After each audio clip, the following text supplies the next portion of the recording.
दूसरा मेहंदी लगी, तीसरा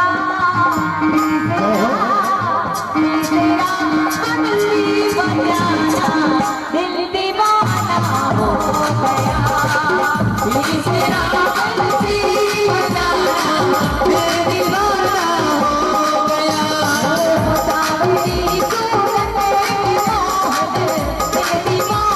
हो गया, सावरी सूरत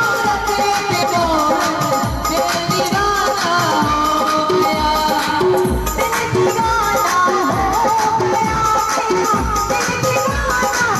सावरी सूरत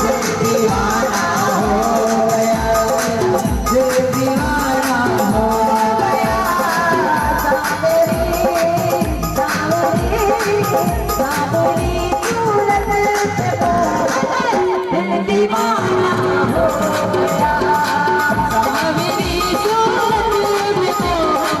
दिल दीवाना हो गया,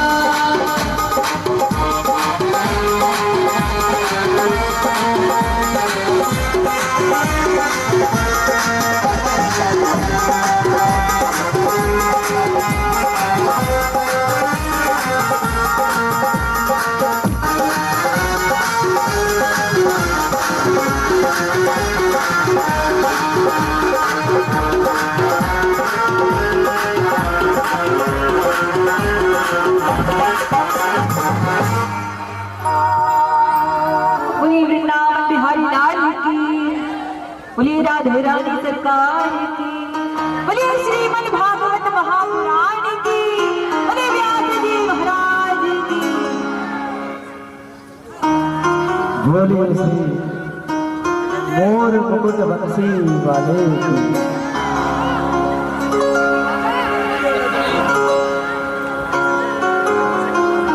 सभी लोग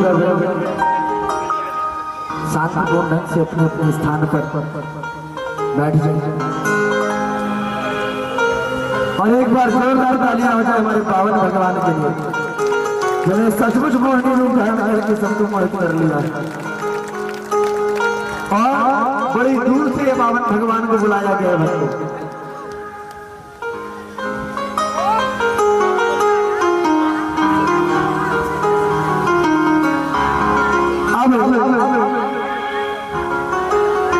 बाबा भगवान मुस्कुराए और बोले बलि महाराज की प्रशंसा के पुल बांध दिए। वाह महाराज क्या बात है, आपके बारे में तो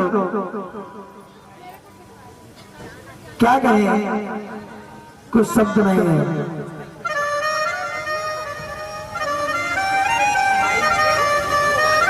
भगवान के उस दिव्य विराट रूप को देखकर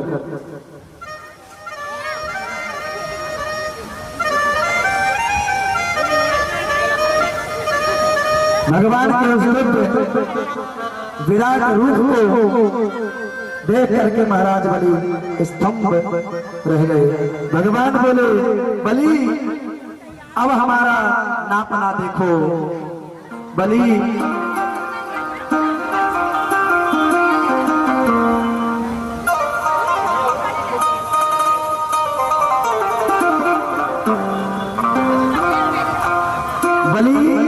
तुमने अभी हमारा नापना ही कहाँ देखा है।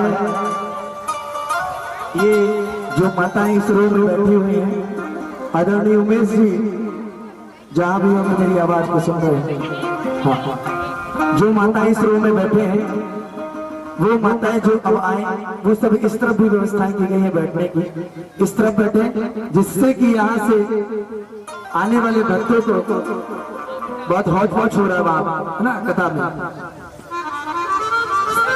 जो लोग अभी आ रहे हैं वो इस तरफ बैठने का कष्ट करें। अद्भुत व्यवस्था की गई है हमारे रघुवंशी परिवार के द्वारा और काफी बड़ा पंडाल भी है, जहां इच्छा वहां बैठिए, सिर्फ आवागमन की रास्ता को छोड़ करके बैठिए सभी भाई।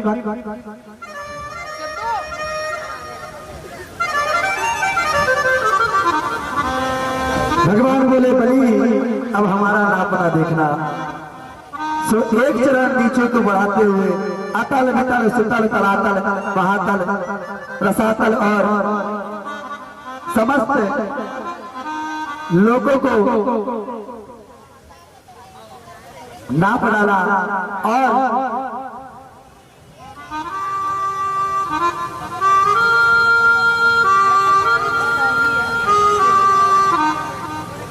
सभी को नाप डाला, बल्कि सत्यलोक को पार करके ब्रह्मांड कथा में छिद्र कर दिया। ब्रह्मांड फूट गया।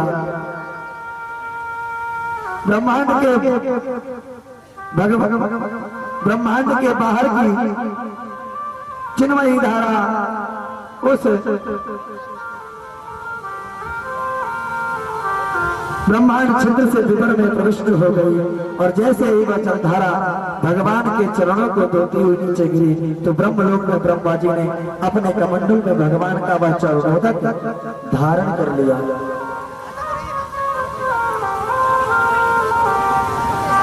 और वही भगवान नारायण के चरणों में वही चरणोदक ब्रह्मा जी के कमंडलों में फिर नीचे गिरा। तो ध्रुवलोक में सप्तऋषि मंडल में चंद्र मंडल में होता हुआ स्वर्ग मंडल में आ गया।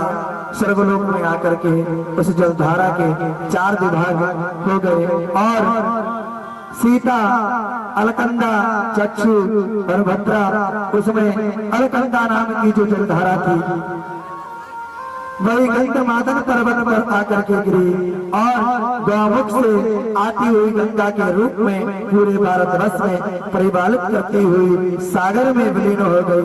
वही भगवान नारायण के चरणों से निकली विष्णुपदी को भागीरथ लेकर के आए। इसलिए भागीरथी समस्त जगत को पावन कर रही है। श्री सुखदेव जी महाराज कहते राजन जामवंत जी उस समय नवयुवक थे। उन्होंने दुंद भी बजाते हुए आनंद में झूम करके भगवान बावन के उस विराट रूप की प्रदक्षिणा की। बलि बांगत प्रभु बाण सो तनु वर्ण न जान उभय धरी महदीनी 7 प्रदक्षिण धार। भगवान ने कहा बलि अब बोलिए संकल्प 3 चरण की भूमिका है। अभी मैंने 2 चरण ही नापे हैं, तीसरा चरण आप अब कहाँ रखो। अब तो बलि की बोलती बंद हो गई। भगवान ने गरुड़ को प्रकट करके आदेश दिया जल्दी इन्हें बंदी बनाओ। गरुड़ ने वरुण पास में बलि को बांध दिया। भगवान बोले बलि अब तो या तो वचन पूरा करो अथवा नरक में गिरने की तैयारी करो। बलि को अब बांध दिया तो बलि के समर्थक दैत्य भगवान को मारने के लिए दौड़े पर बलि ने सबको रोक दिया। इस समय हमारा विपरीत काल है। गुरुदेव श्राप देकर के चले गए हैं। यदि तुमने इस प्रकार की युद्ध की कोई चेष्टा की तो सब के सब मारे जाएंगे। महाराज बलि ने कहा महाराज एक बात कहूं। भगवान बोले कहो क्या कहना चाहते हो। बलि बोले प्रभु ये बताओ धन बड़ा होता है कि धनवान। भगवान बोले बड़ा तो धनवान होता है। बलि ने कहा सरकार 2 चरणों में अभी मेरा धन ही धन तो आपने नापा है। मैं धनवान तो अभी अलग खड़ा हूँ। इसलिए अब कृपया करके ये तीसरा चरण मेरे माथे पर रख करके मुझे दाता को भी स्वीकार कर लीजिए। बाबा भगवान प्रसन्न हो गए और अपना दिव्य पादारविंद बलि के मस्तक पर रख दिया और बोले बलि तुम धन्य हो। मैंने तुम्हारा सर्वस्व छीन लिया, तुम्हें बांध भी दिया, तुम्हें डांट भी दिया और इसके बाद भी तुमने अपने धैर्य और धर्म को नहीं छोड़ा। बलि ने कहा सरकार मुझे पद चिन्ह जाने का तनिक भी कोई कष्ट नहीं है। मुझे आपने जो बांध दिया इस पास बंधन का कोई भय नहीं है। बस एक बात का डर है। किस बात का डर है? सिर्फ मुझे एक ही बात का डर है कि मुझे ये यदि भय लगता तो केवल असाधुवाद से दुनिया में कोई ये ना कहे कि बलि के पूर्वजों की कीर्ति पताका कैसी लहरा रही थी, पर बलि ने आकर के उसमें कलंक लगा दिया। एक ब्राह्मण को 3 चरण भूमि का दान भी नहीं कर सका। इस अपकीर्ति की कालिमा के कलंक से मुझे बहुत डर लगता है। तब तो प्रहलाद जी कहते हैं, भगवान की स्त्री करके बोलते हैं कि प्रभु आप ही देते हो, आप ही लेते हो, आपका देना भी निराला है और आपका लेना भी विचित्र है। अब किसको कहां से कहां पहुंचा दे ये कौन जानता है, क्योंकि प्रभु आपका भक्त है ना जो, वो सदैव आपकी चिंता में, आपके ही गुणगान में और आपकी आस में बैठा रहता है। और जिस प्रकार घर में किसी मेहमान का आगमन होता है भक्तों, तो घर को सजाया जाता है, उसी प्रकार प्रभु आपके भी आने के लिए नारायण हमने भी बहुत सारी साज सज्जा करके रखी है। हमको कहना पड़ता है हर शाम ठाकुर, हे ठाकुर हर शाम चिरागों से जला रखी है, हर शाम चिरागों से जला रखी है। बात ये जमाने से छिपा रखी है, बात ये जमाने से छिपा रखी है। न जाने किस गली से कन्हैया आप आ जाओ, हर गली रघुवंशी परिवार में फूलों से सजा के रखी है, हर गली रघुवंशी परिवार में फूलों से सजा के रखी है। प्रभु अब आपकी इच्छा कि आपको किस गली से जाना है। धन्य है पावन भगवान, ये ऐसी अमृतमयी कथा, भगवत रूपी कथा, अनेक भगवत चर्चाएं और भगवान बावन भगवान ने, 52 अंगल के 52 भगवान ने अंतर्ध्यान बलि ने मस्तक पर चरण रख करके अनुग्रहित किया है। और धन्य है 52 भगवान, 52 अंगल के बट जी महाराज। ऐसे ऐसे भक्तों का चरित्र जिसको सुन करके भक्तों शब्द नहीं रह जाता है कि क्या कहना है। और भक्तों में इस मंच में बैठने के बाद आप सभी का चेहरा देख करके मैं कथा भी भूल जाता हूँ।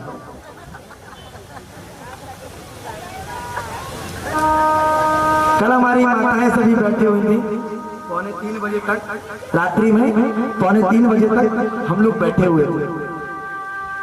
और मैंने बहुत सारा इनको बताया कि मैं ये कथा जो है कल आपको श्रवण कराता हूँ, पर यहाँ बैठने के बाद पता ही नहीं चल रहा कि वो कथा चली कहाँ जाती है आपको देख करके। कहने को बहुत कुछ है भक्तों, श्रीमद् भागवत महापुराण ज्ञान का, भक्ति का बहुत बड़ा अमृत का कलश है। उस पूरे कलश को मैं आपको नहीं पिला सकता, थोड़ा थोड़ा छान करके मैं पिलाने का प्रयास आपको करता हूँ। बोले बाबा भगवान की, धन्य है राजा बलि।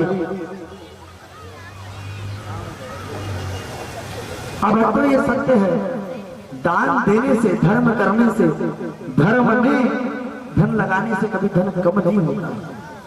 दान दिए धन ना घटे, जो सहाय रघुवीर। मैं पहले भी बता चुका हूं, जब तक आप ऐसा नहीं करेंगे, जब तक आप ऐसे करने के अधिकारी नहीं है। और किसी भी रूप में करिए, भजन करिए। बोले वृंदावन बिहारी लाल की, भक्त वत्सल भगवान की, भक्ति और भगवान की जय।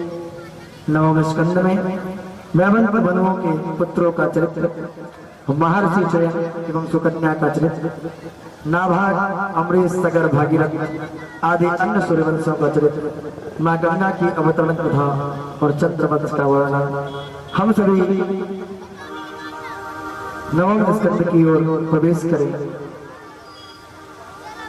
नवम स्कंद के 24 अध्यायों में से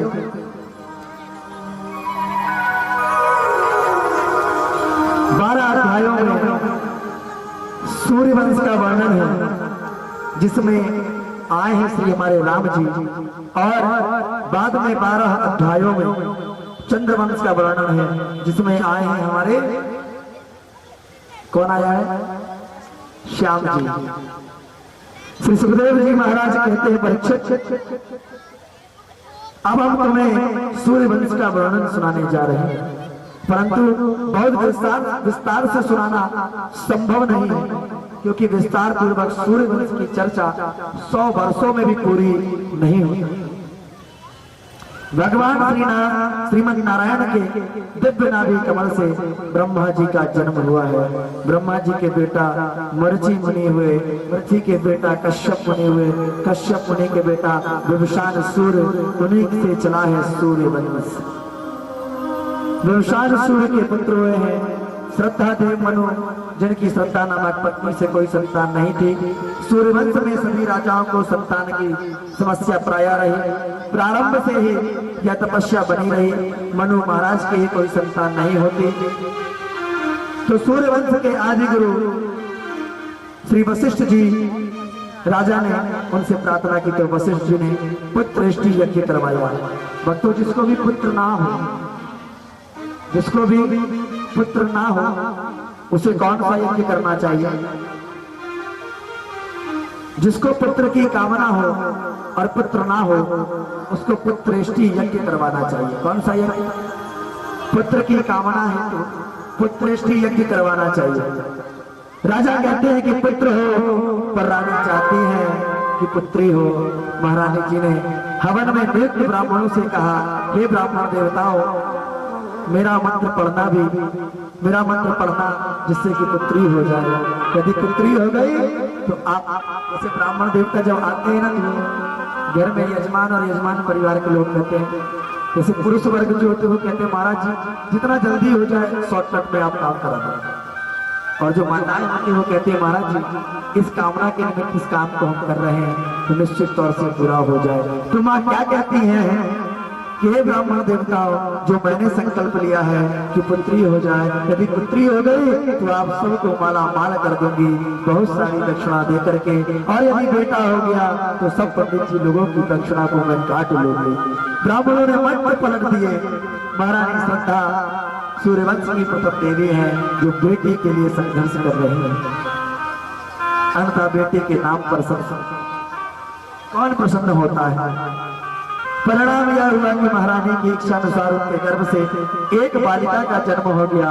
पुत्री को पाकर के रानी तो गदगद हो गई, लेकिन राजा उदास हो गए।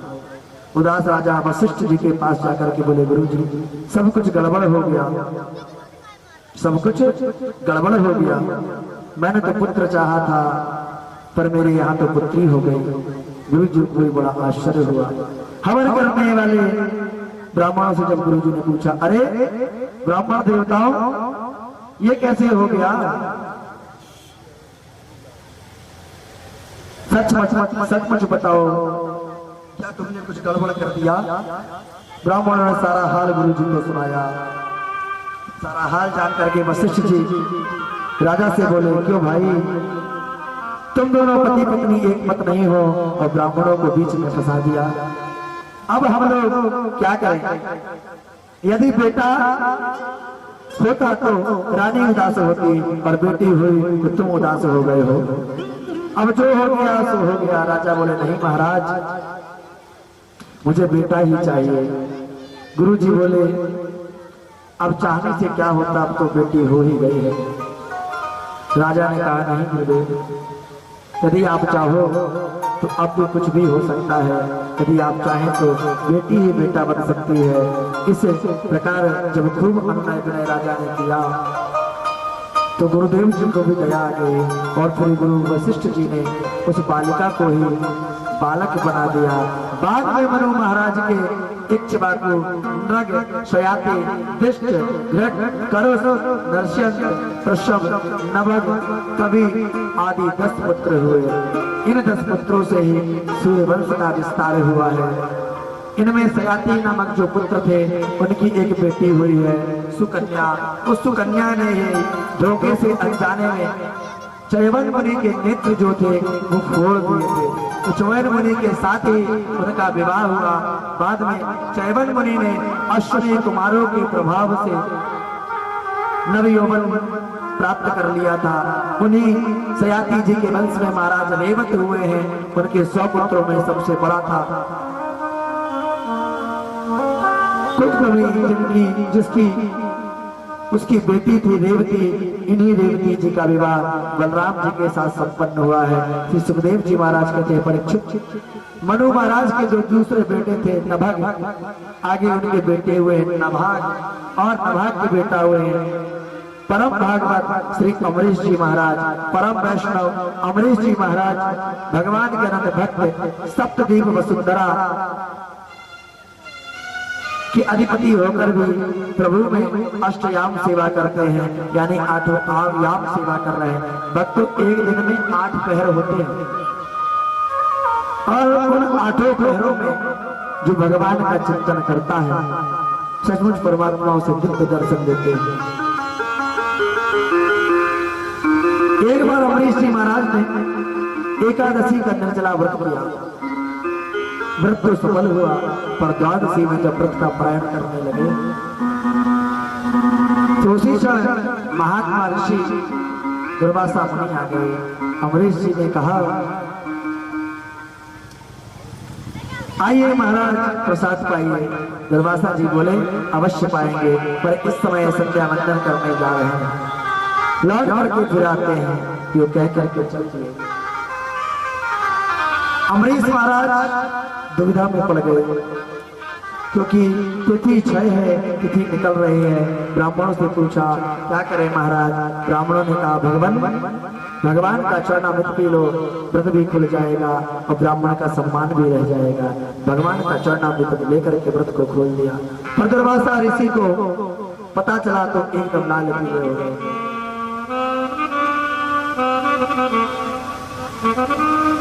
क्योंकि मेरे जैसे अतिथि ब्राह्मण को निमंत्रण करके पहले ही तू परायण करके बैठ गया, अभी इसका फल चखाता हूँ। दौड़े दौड़े ब्रह्मा जी की शरण में आए, प्रभु इस सुदर्शन चक्र से रक्षा करो। सुदर्शन का नाम सुनते ही ब्राह्मण घबरा करके दुर्वासा को भगा दिया।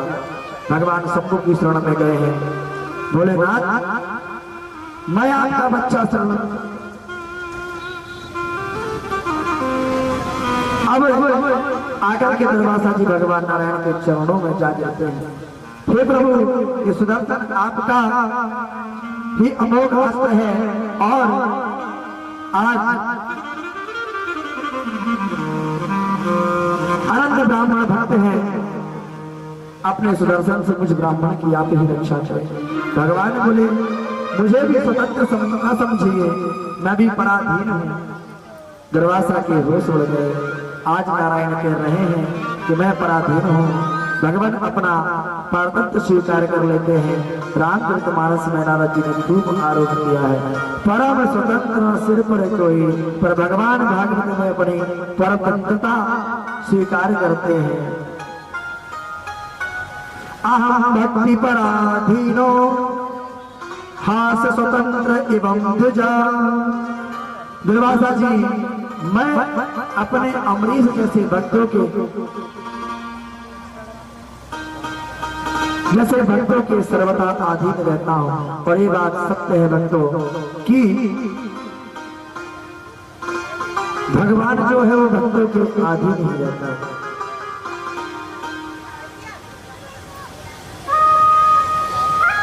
भगवान अपने हिसाब से रिजल्ट नहीं देता, भगवान भक्तों के अधीन चलता है। जैसे भक्त चलेंगे वैसे ही भगवान उनको लेकर के चलेंगे। अनेक अनेक अमरीश जी जैसे भक्त, प्रहलाद जी जैसे भक्त, यदि नो भगवान प्रीता एक सर्वगुणाश्रया सर्वभूत भावे द्विजो भवतु विचर्चरा। इन्हीं के पावन वंश में आगे चल करके युवा संत हुए, जिन्होंने ब्रह्म वंश अभिमंत्रित जल को भी पी लिया। इसलिए युवनाशक के ही उधर से मान धाता का जन्म हुआ। और मान धाता के संतवत को और उनके वंश में हरिश्चंद्र हुए हैं। हरिश्चंद्र के रोहित के बाहु के सगर नामक पुत्र हुए हैं। राजा सगर के 60,000 पुत्र हुए हैं। और अश्वमेध यज्ञ का घोड़ा इंद्र ने चुरा करके भगवान कपिल देव जी के आश्रम में बांध दिया। तो सगर के पुत्रों ने कपिल भगवान को ही चोर समझ लिया और अपशब्द कहना प्रारंभ कर दिया। इस पाखंडी को देखो, हमारा घोड़ा चुरा करके कैसे आंख बंद किए बैठा है। कपिल भगवान के नेत्र खुल गए और सगर के 60,000 पुत्र जल करके राख में ढेर हो गए। हमने उस दिन कहा था कथा में कि राजा सगर के भी 60,000 पुत्र थे, पर किसी एक पुत्र ने साथ दिया था। इसका उत्तर मिल गया है। 60,000 पुत्र जल करके राख के ढेर हो गए थे, किसी ने साथ नहीं दिया था। अब कैसे उद्धार हो? तो कपिल भगवान ने ही उपाय बताया कि माता गंगा के जल से के स्पर्श से उद्धार हो सकता है। क्योंकि देखिए, आपके यहाँ जो मां नर्मदा मंत्र वाहिनी है ना, तो मां नर्मदा मंत्र वाहिनी जीते जी तार देती है और पवित्र पावनी मां गंगा मरने के बाद हमको तार देती है। कितनी पावन पवित्र! ये जो 60,000 पुत्र हैं, वो मां गंगा के जल से इनका उद्धार हो जाएगा। तब सगर पुत्र असमंजस पुत्र अंशुमान पुत्र दिलीप और दिलीप पुत्र भागीरथ, इन सब ने क्रम से तपस्या की। तब भागीरथी के तप से गंगा मैया प्रकट हो गई। बोले गंगा मैया की। और भगवान शंकर ने जटाओं के बीच गंगा जी को स्थान दिया। आगे आगे भागीरथ, पीछे पीछे भागीरथी चल पड़े। रास्ते में जा नामक राजसी तप कर रहे थे। गंगा जी ने उनकी कुटिया को बहा दिया। तो चा बाबा ने पूरी गंगा जी का पान कर लिया। भागीरथ ने प्रार्थना की तो अपने कान से गंगा जी को प्रकट किया, जिसलिए जवन पुत्री बन करके गंगा जी प्रकट हुई और इसलिए गंगा जी का एक नाम चाह नदी हो गया। अंत में जहाँ सगर पुत्रों की भस्मी पड़ी थी, वहां जाकर के गंगा मैया ने जैसे ही अपने पावन जल का स्पर्श किया, सभी सगर पुत्रों का उद्धार हो गया। और श्री शुक्ला जी महाराज कहते हैं, परीक्षित, इन्हीं भागीरथ के वंश में राजा ऋतुपर्ण हुए। बोले गंगा मैया की, भागीरथी गंगा मैया की। किसको किसको गंगा जी चलना है पवित्र होने के लिए? हाथ ऊपर कीजिए। किसको किसको गंगा जी चलना है? चलना है या नहीं चलना है? अरे दुबे जी, आपको नहीं चलना है? चलना है गंगा जी। और हमारी मुख्य जमात भैया जी, आपको भी गंगा जी नहीं चलना है? चलना है। चलिए, तो जिन जिन भक्तों ने हाथ उठाया है उनको गंगा जी ले चलते हैं। और सपना जी, जिन भक्तों की ताली और हाथ नीचे हो जाए उनको आपको सतना में ही उतार देना। सतना के आगे मत ले जाना है ना। सतना मैहर यहाँ उतार देना। और इलाहाबाद प्रयागराज उसी भक्त को ले चलना जिनकी दोनों हाथों की तालियों की गड़गड़ाहट, यहाँ वो बजा रहे तालियां, पूरी तालियों की गड़गड़ाहट प्रयागराज में विराजमान मां गंगा के पावन चरणों तक सुनाई देने भक्तों की गड़गड़ाहट। तो आइए हम सभी मां गंगा के पावन पर चलते और अपने जीवन को धन्य करते हैं। बोलो गंगा मैया की। और जोर से गंगा मैया की। बोलिए गंगा मैया की।